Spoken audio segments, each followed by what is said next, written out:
Janasena party 12వ ఆవిర్భావ సభకు ఆ పార్టీ భారీ ఏర్పాట్లు చేస్తుంది.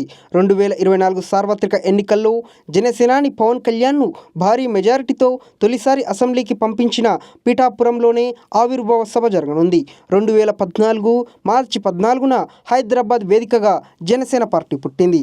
సుమారు 10 ఏళ్ల పాటు ఉద్యమాలు, ఆందోళనలతో జనసేన నిత్యం ప్రజల మధ్యలో ఉంది. 2024 ఎన్నికల్లో టీడీపీ, బీజేపీతో కలిసి కూటమిగా ఏర్పడిన పార్టీకి 21 అసెంబ్లీ స్థానాలు, 2 పార్లమెంట్ స్థానాలు దక్కాయి.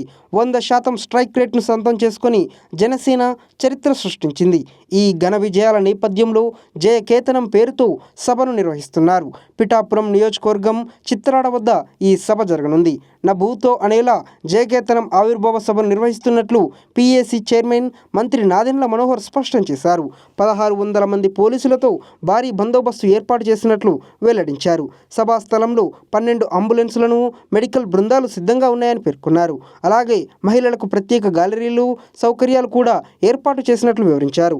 శుక్రవారం సాయంత్రం 4 గంటలకు సభ ప్రారంభం కానుండగా ఆంధ్రప్రదేశ్ రాష్ట్ర ఉప ముఖ్యమంత్రి పవన్ కళ్యాణ్ ఏం చెప్పబోతున్నారో అనేది సర్వత్రా ఉత్కంఠగా మారింది.